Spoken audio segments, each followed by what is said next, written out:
we can still see that Africa still lags behind the global recovery for 2020. If we see a similar picture in the Middle East, not that much different. Same thing, 60% lower of October 11th, week of October 11th compared to the beginning of this year. Um, Remember back in April, it was down by 92%. It's been some recovery, but still lagging behind, generally speaking, I mean, when compared to the global recovery. Now, if we move further, now this is really the story that we'd like to share with all of you. We have downgraded the traffic forecast for both for Africa and the Middle East. For Africa for 2020, unfortunately, I mean, the traffic forecasts are worsening and not improving. If you remember back in July, we had expected that we would reach about 45% of the traffic flow of 2019. That has been downgraded to 30% for the year 2020. So for the entire full year of 2020, passenger numbers in Africa to, from, and within will reach only 30% of 2019 levels. And now, of course, keep in mind, please, that these statistics, these forecasts are dynamic. They change with the changing situations of the virus spread, of the restrictions, of government measures, and the ability of airline operators to go back to normal. In absolute numbers, what does this really mean? It means that the region expects to see around 45 million travelers in 2020 compared to 155 million passengers in 2019. That's a huge droppage in number of passengers for Africa. Looking forward, 2021 demand is expected to increase, um, uh, reaching 45% of 2019 levels. However, the revised forecast that you see here in the blue line is really worse than what we had expected previously in July, giving a recovery to the level of 2019 net before 2023, late 2023. And that's again, I mean, we'll talk about some of the reasons behind this revised forecast. Moving on, looking particularly at the Middle East for the year of 2020, again, we will only reach 30% of the passenger numbers, as opposed to 45% as we had previously expected. So we lost 15%, both for Africa and the Middle East, by the way. Um, in absolute numbers of passengers, 60 million travelers in 2020 compared to more than 200 million passengers in 2019. So you can see the huge losses of almost 140 million passengers in the area of the Middle East.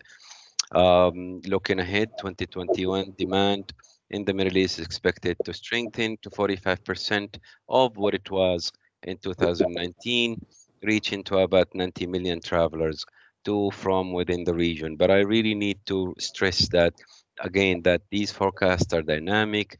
They're impacted directly by government measures, government decisions, ability of people to travel. So when we look into the recovery into the future, the Middle East is not expected to recover before 2024.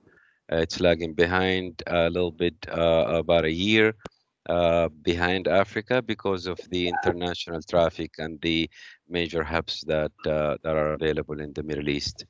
And you can see the previous forecast versus the current forecasts in the blue line.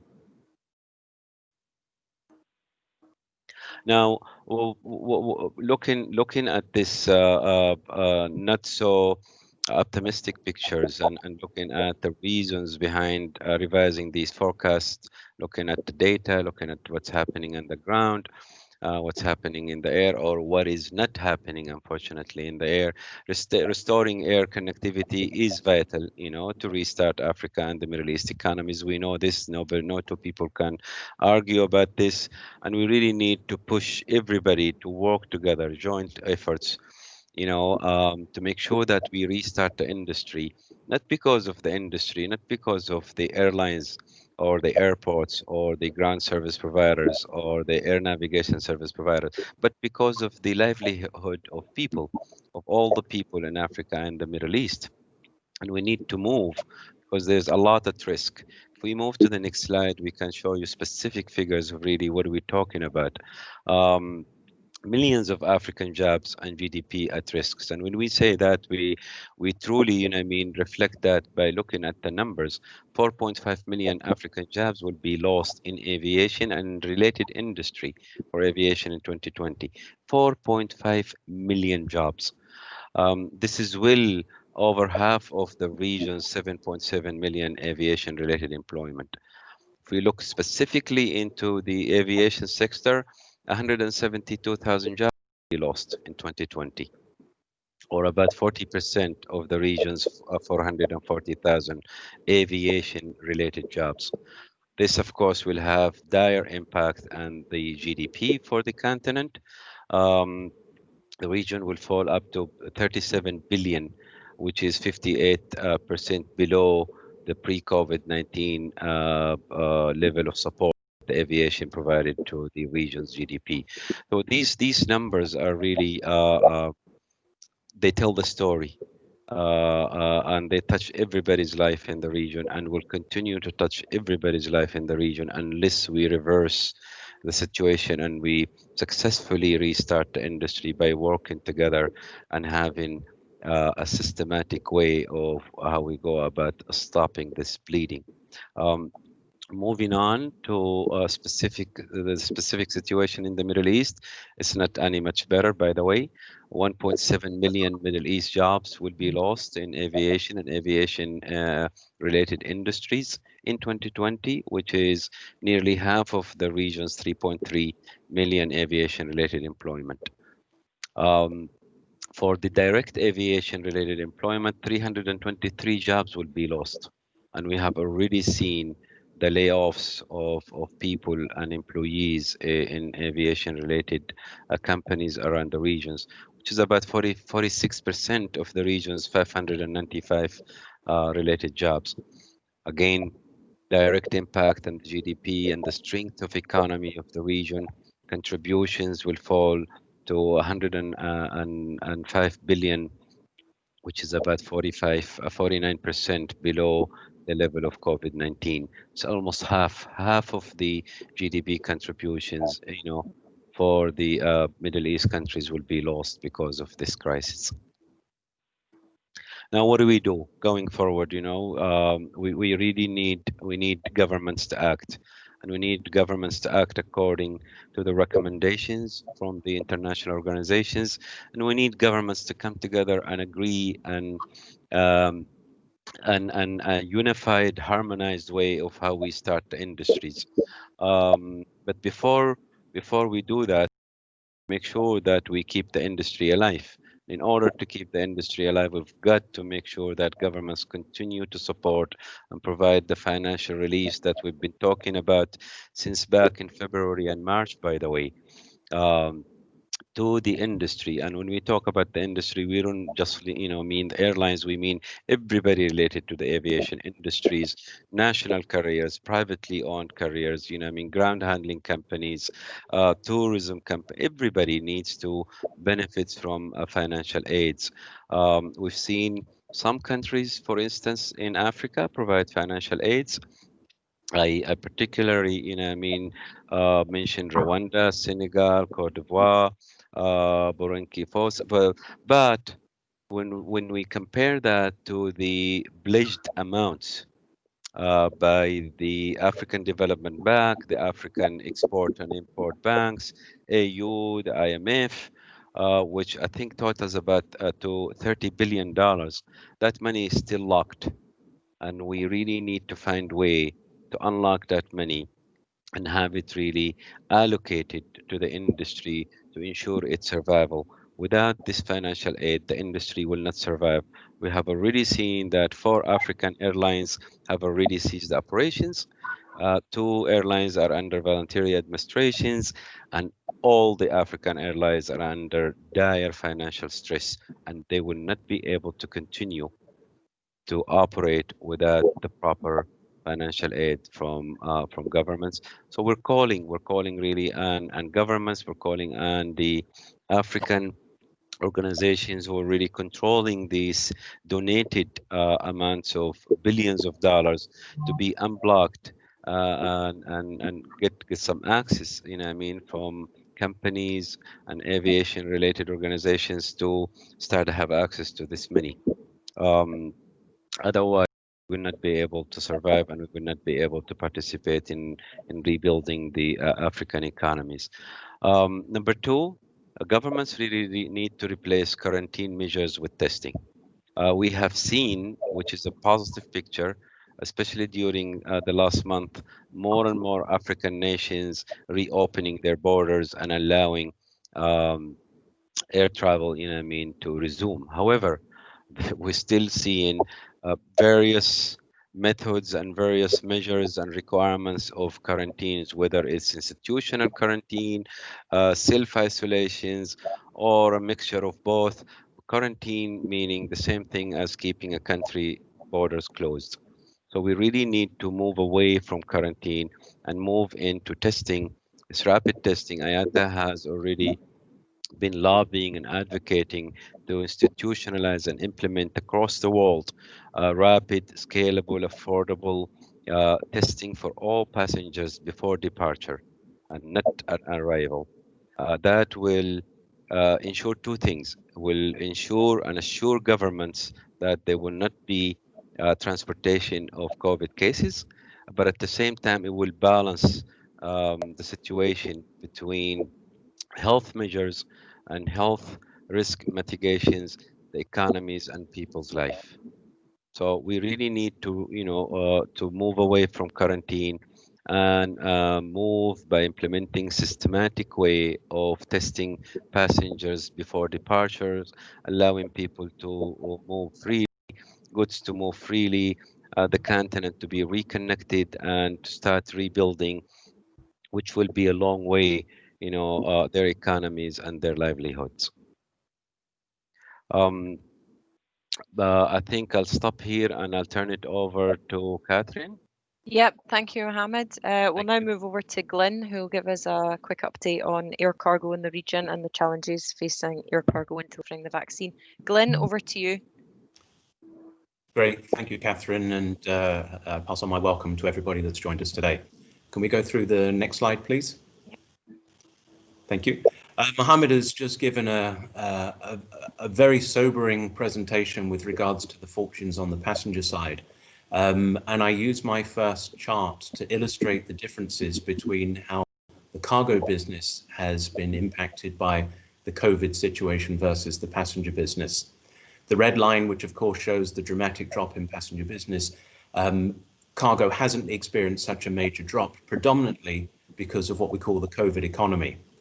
We know that with the enforced lockdowns in many countries, the increased demand for PPE, which is personal protective equipment, face masks, protective gloves, etc., the increased amount of e-commerce that's been flying around the planet has meant that actual cargo volumes haven't dropped anywhere near as much. And we see the July figure, cargo was down 13% versus a near 80% drop for global revenue passenger kilometers. Next slide, please. When we look at how that impacts the different regions, and sorry for so many numbers on a single chart, what this tells us is that the overall picture for August was that cargo ton kilometers, the CTK column, reflected a 12% reduction across the world, with the ACTK, which is the available cargo ton kilometers, reflecting a 29% reduction in capacity. But when you look at the two regions, carriers registered in these two regions, you actually see that Africa, in terms of the cargo that's been transported, has actually held up quite well, with only a 0.2% reduction versus August of the prior year.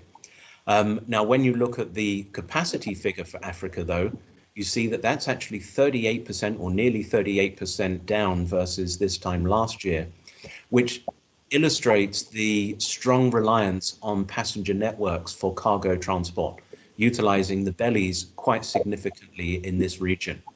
And that becomes quite important for later on when we look about resurgence or reopening of economic prosperity, for example.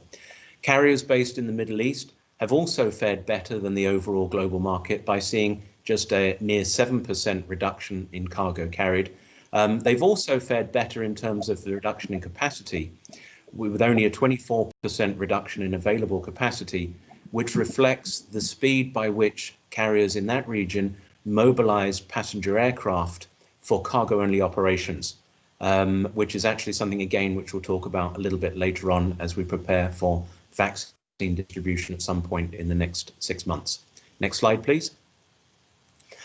One of the things as well, we draw a lot of comparisons between what happened at the time of the global financial crisis in 2008 and 2009, where we saw a similar reduction in cargo volumes, but the resurgence this time seems to be much quicker, but we don't unfortunately anticipate it going as it did in 2010, where you see the line of growth there was more than making up for the reduction in business. Now we're anticipating steady growth and a quicker return to normality, as it were, for volumes transported, but that is about as best as we can actually predict going forward. Next slide, please.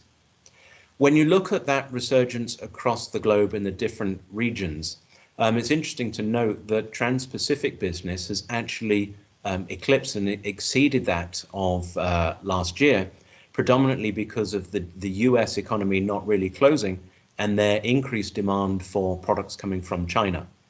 Now, we also see a very dramatic recovery in the Asia-Middle East trade lane. And again, this is reflective of the fact that carriers in that region mobilized quite extensive networks of passenger aircraft on cargo-only operations, again, abling to serve the reopened economies as they were moving throughout the world as lockdown was being eased, again, supplying from Asian products. Other regions, particularly North Atlantic and within Asia, are still showing significant reductions year over year. Next slide, please. We focus an awful lot on the capacity, and I think this is crucial. And this slide reflects two actual significant factors that have occurred here during the COVID lockdown or during the COVID crisis. The red line reflects the utilization of the freighter fleet, where almost every parked freighter that was sitting in the desert has been mobilized and has been put back into operation. And the utilization of those aircraft are actually running at an all-time high of nearly 11 hours utilization hours per day. Meanwhile, we see the blue line, which is the numbers of the passenger wide-bodied aircraft, severely contracted, and that of course removed a significant amount of capacity from the market when you consider that in a traditional environment, about 50% of global air cargo volumes move in the bellies of passenger aircraft. Now, it looks like in the last few months that there's been a resurgence of passenger wide-body aircraft back in service. This, unfortunately, is not a reflection of the return of the passenger business, as Mohammed's slides reflected, and I think he presented a tremendously accurate picture of what's happened. So a lot of the passenger aircraft, because the recovery hasn't been as we originally anticipated or initially the industry thought would occur. So a lot of this wide-body passenger aircraft has been returned in cargo-only operations. At the height, which was around the sort of May, June time, there were over 2,000 passenger aircraft throughout the global network that were actually dedicated to cargo-only operations, predominantly transporting PPE, face masks, etc., throughout the global network. Next slide, please. So what we say is the next challenge that the industry is preparing for is how to play a very active role in supporting the mass global vaccination program that will occur. Now, we're working very closely with UNICEF, with the Gavi Institute and other humanitarian and UN-based aid agencies, including the WHO, as you look at the scale of the vaccination program, which ultimately will need to touch over 200 countries and territories, potentially, and again, you look at the population of the planet of nearly 8 billion people, if there was a single dose vaccine that needed to touch every human on the planet, that would require almost 8,000 747 cargo aircraft full of vaccine. Now, obviously, there is not that amount of aircraft available, and the vaccines won't be produced and distributed in one shot. So it's very critically important that there is a wide-scale coordination effort to ensure that the right amount of vaccine can be delivered to the countries in the right time frame. Next slide, please.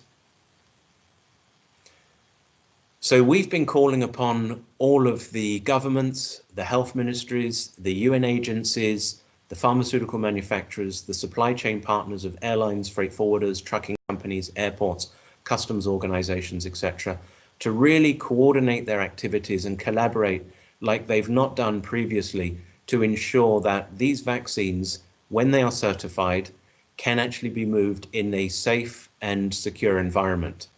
Vaccines can either be shipped in what we would call traditional or conventional cool supply chains, where the temperature range is between +2 and +8 degrees Celsius, or some vaccines that are actually being developed may actually need to be moved in what we would call a deep frozen, very stringent environment, perhaps as cool as or cold as -80 degrees Celsius. Now, it goes without saying that when you are moving vaccines around the planet, the integrity of that product has to be ensured from the point of production through to the point of disbursement, i.e. when we get it injected into our blood system. So it is a very complex supply chain involving many parties. We need to look collectively at facilities, at border processes, at the supply chain integrity to make sure that the information flow is accurate. Security is critical. These vaccines will be quite valuable, but more importantly, they have a value to life, and therefore it is important that no unlawful interference can occur to make sure that they can move in a safe and secure environment. And of course, we need to work on the global capacity. And this is one of the challenges that, again, I look at the forecasts that Mohammed was presenting. And when you consider, as I said, that 50% of air cargo relies in the bellies of passenger aircraft, that unless there is a very widespread harmonious resumption of the passenger network based on the projections that we need to exceed in terms of the projections we're making, then that will create a significant challenge for moving the vaccine to all the countries that actually require it. So it is critical that the harmonization of restart in accordance with what Mohammed is calling for is carried forward, not just for passenger resumption, but also for cargo resumption, because the connectivity is so important. And when you consider that Africa will have additional challenges, as will the Middle East, because of the temperature that are experienced locally, then you need a greater network so that you can fly the vaccine when it's available much closer to the point of local disbursement. And this is where it's crucial, again, to make sure that there are very robust in-country solutions in place through coordination through the national agencies and through governments and through the supply chain, as well as making sure there is plenty of global connectivity. Next slide, please. I think that should be my last slide. So with that, I hand back over to Catherine. Thank you. Thanks, Glenn. We'll come back to questions for Glenn at the end of the presentation. Mohammed, I'd now like to pass back to you just to talk about the recent airspace agreement between Jordan and Israel in the region and what it means. Okay, can we leave this slide just for a moment, just to remind everybody that early this week or late last week, the World Bank has pledged $12 billion for African governments to help them get ready for what Glenn was talking about under the key considerations here, to be able to be in a position, their facilities are ready, you know what I mean, their processes, their equipment and everything, so they would be able to receive and distribute down the entire needed line, you know what I mean, these vaccinations. And I hope to God that the $12 billion that have been pledged and committed by the World Bank to African nations will not be locked like the $30 billion we just talked about 5 or 10 minutes ago. All right, so a bit of positive. We wanted to end the slides on a positive news, so to speak. Both, but 10 days ago, both the governments of the Kingdom of Jordan and Israel and the agencies are, mandated to regulate the airspace of the two countries have reached a historic agreement, actually, an agreement that would really go a long way to help reduce flight time, help reduce costs for passengers and airlines, and most importantly, help the environment issues in terms of reduction of CO2 emission. You can see on the left-hand side the map there where traffic from Europe, North America, coming from west to east had to be diverted down towards Egypt, going south, and then coming up and moving onwards, avoiding the Israeli and the Jordanian airspace. After the agreement took place, and this picture on the right-hand side of the first flight by an airline operator, really operating from Europe straight to the Middle East, going straight through that airspace. Of course, cutting flight time and reducing cost and reducing CO2 emission. What does this historic agreement really means? It means a saving of about 106 nautical kilometers eastbound and about 118 kilometers westbound for traffic going from east to west or from west to east, a saving of about 20 minutes per passenger return journey. Um, if we put that in the context of CO2 emission savings, which is an important issue that IATA has been lobbying and advocating and committed to the reduction of the overall industry CO2 emission, 87,000 tons will be saved, and this is only based on the levels permitted under the current agreement. If we compare that to the traffic of pre-COVID-19, it's more than 200,000 tons of CO2 will be saved. What does 87,000 tons means? That's if we, eliminate 15,000 passenger vehicles from the road. Or if we, consider the pre-COVID 19 traffic levels, it will mean eliminating 44,000 passenger vehicles. That's how much CO2 emissions will be saved by the virtue of this agreement. Flying time savings based on the current agreement, 155 days, or 400 and more than 400 days if we consider the traffic of pre-COVID-19 agreement. So that's a positive news for the industry, positive news for the environment, and positive news for the passengers in terms of saving times, and of course airlines saving cost in this financially stressful situation. We wanted to share this with you and end the presentation on a positive note. I think we are come to the end of the slides, and we'll now open it up for questions and answers. Yep, thank you, Mohammed. If you have a question, if you could type it in the chat box, please, that would be great.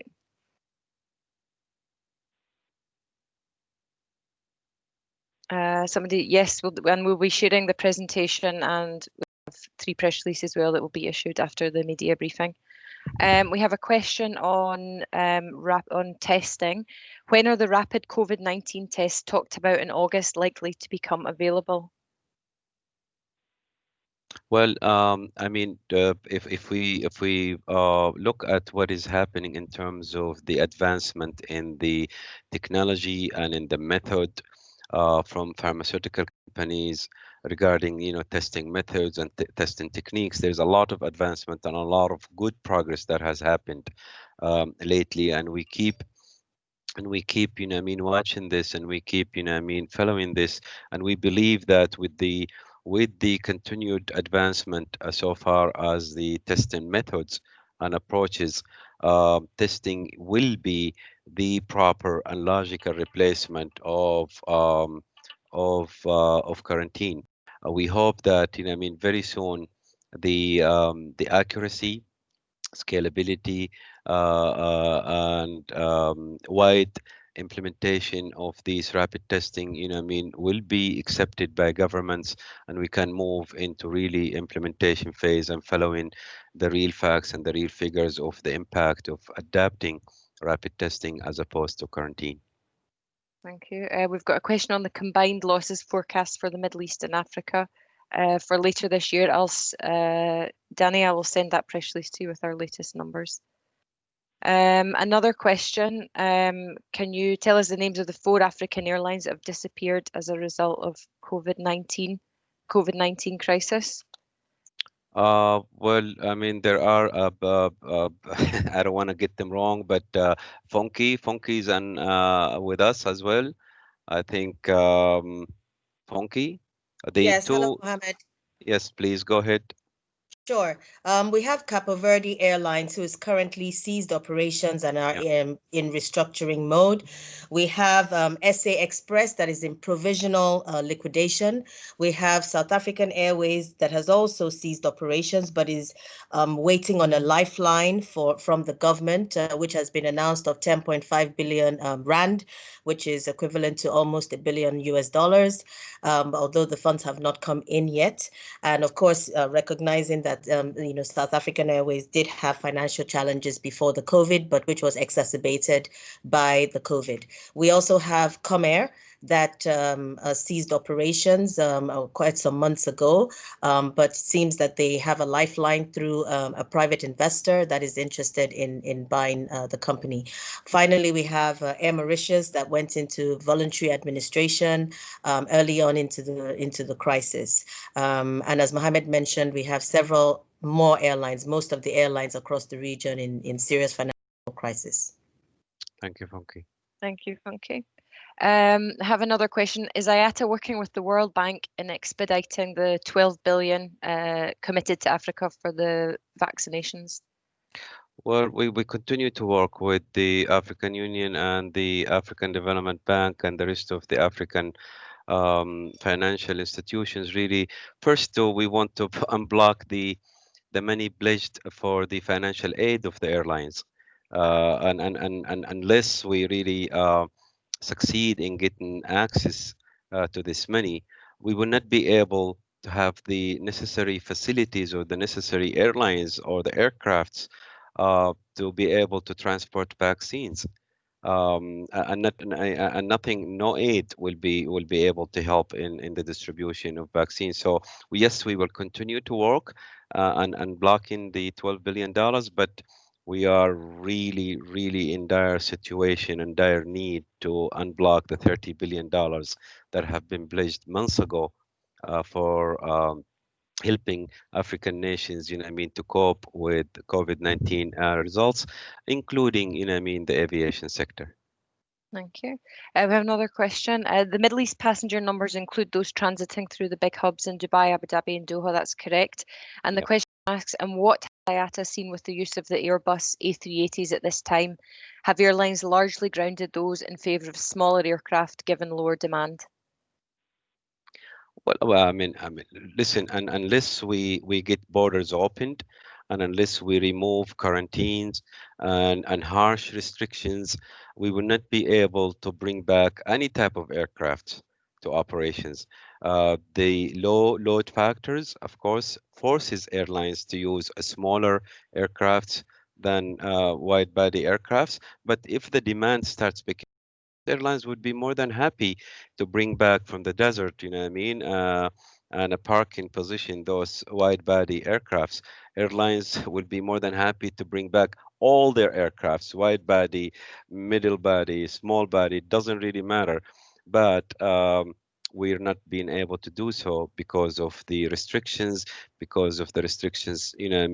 imposed by governments and health authorities, and actually not helping people to plan or even wanting to take trips where they will be quarantined for 7 days or 14 days and be subjected to test before they depart, and another test upon arrival, and another test, in 5 days. All these measures are really crippling the restart of the industry. Thank you, Ahmed. Another question. The questioner asks, which Middle East market is suffering the most from loss of passenger and cargo traffic? Well, it's all proportional, I mean, it depends on the markets. If you look at the markets of 2019, the Middle East, I mean, was doing extremely well and was expected, I mean, to continue to grow. I think by 4.6% year on year. So the losses are proportional to the major hubs that are available in the Middle East, the networks that are available. I mean, the bilateral agreements between various countries in the Middle East and the rest of the world. However, in general terms, everybody in the Middle East and Africa is really suffering from this situation and will continue to suffer. And the end result, as we have seen, more and more airlines will unfortunately disappear. Thank you.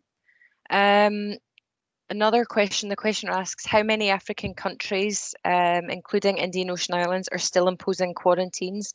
We'll double check those numbers and let you know. The next question is perhaps I think if I remember correctly, the report I had seen last Friday showed me, I think we had 29 countries in Africa and the Middle East still imposing some sort of quarantine. Okay. The next question, what is the status of the implementation of SATAM taking advantage of the COVID-19 crisis? Well, we listen, we have said this before and we'll continue to say it. I think if there is a point in history, or if there is a point in time where SATAM could really be put into place and practically implemented by all the African nations, this is the time to do it. This is the time where really African nations can prove that connectivity is the fundamental requirements, I mean, for the continued growth of African economies. And SATAM is a roadmap, is a framework, is ready to be implemented, and this is the best time for African nations really to move forward and roll it out and remove all hurdles, remove all roadblocks that have existed, I mean, for years now, and move on, really, I mean, to establish the greater connectivity that the African continent needs within itself and with the rest of the world. Okay, thank you. This is a question on the transmission of the virus. What has IATA thought of the ongoing research into the transmission of COVID-19 on board the aircraft? Well, we all have seen a lot of studies that have been published by various institutions, by various organizations, and we have quoted our own, I mean, press releases, I think last week and the week before. Some have been done by the Department of Defense in the US, some have been done jointly by Airbus, Boeing, and Embraer. And, it has been proven that the transmission of the virus on board the aircraft, because of the particularities of the cabin, is much less than any other settings in any social settings, in a mall, in a shopping center, in an office, or in any other situation. So that has been proven, and studies and research will continue to be done and carried out in this respect. Important to note that some of those studies were done before the enforcement of wearing face masks on board the aircrafts. Some have been done after, and we continue to say that the percentage of the probability of really catching the virus, if all measures are adapted, and if passengers really wear face masks and face protections on aircrafts, the probability is so small. Like we have published, I think, was it 1 in 27 million, Catherine, if I remember? Yes, we said that there was one case identified for every 27 million travelers. Mm-hmm. I can tell you it cannot be more than, I mean, the probability of catching the unfortunate situation of catching the virus, I mean, in a restaurant or in a public place or in an office setting or somewhere else. Yeah, all the research points to the transmission of COVID on board aircraft being extremely low. Next question is, what kind of radical interventions would IATA consider resorting to, urgent meetings, etc., in order to get the 30 billion unblocked that's been committed to the African aviation industry to help it get through COVID? Well, we keep talking to our partners, our strategic partners in Africa. We keep talking to AFRA. We keep talking with the African Union. We keep talking to the African Development Bank. And of course, we keep urging all governments individually within Africa to push forward really and help unlock this money, not only for the general needs of the African nations, but specifically for aviation needs, and we will continue to do so. And every opportunity we get, whether in one-on-one meetings, whether in open letters, whether in specific engagements, our team in Africa, our team across the world continues to lobby and continue to advocate every single player who has any influence and unlocking this money for the benefit of aviation in Africa. Thank you. Next question is, what pressure are you applying to governments to promote the concept of quick testing to reopen the borders? Well, it's not in pressure. addition to through the media, who are we engaging with? It's not really pressure. It's more like reaching a logical agreements with governments and extending our help, extending our resources to work with governments, to work with public health authorities within those governments, with all the supply chains, whether airlines, airports, health ministries, you name it, really to put together a framework that will be able to alleviate the situation, remove quarantine, allow people to travel, and allow the administration of testing before departure to ensure that, no COVID-19 identified COVID-19, case will be transported from point A to point B. We are talking to all the public health authorities in the region. We are talking to all the governments. And we are currently also working with WHO, ICAO, and IATA and a specific task force to come out with a specific framework that could be adapted by governments to really expedite the rollout of rapid testing for all passengers before departures. Thank you, Mohammed. That was the last question. Another question has come in. Are there still, is on blocked funds, are there still blocked funds from ticket sales to airlines in Africa and the Middle East due to COVID-19? And if there are, how much? Well, I don't remember the figure, but of course, we still do have blocked funds in certain nations in Africa, and unfortunately, the to blocked funds outside Venezuela worldwide, happens to be in Africa. And I think from last month figure, the amount was about $650 million of airlines sales revenues that are blocked in countries that we cannot release yet. But we continue to work with those governments. We continue to work with the central banks of those governments, trying, to help facilitate means and ways really to unlock those funds. Thank you, Mohammed. That was the last question. So thank you everybody for your time. We will be sending out the press release very shortly.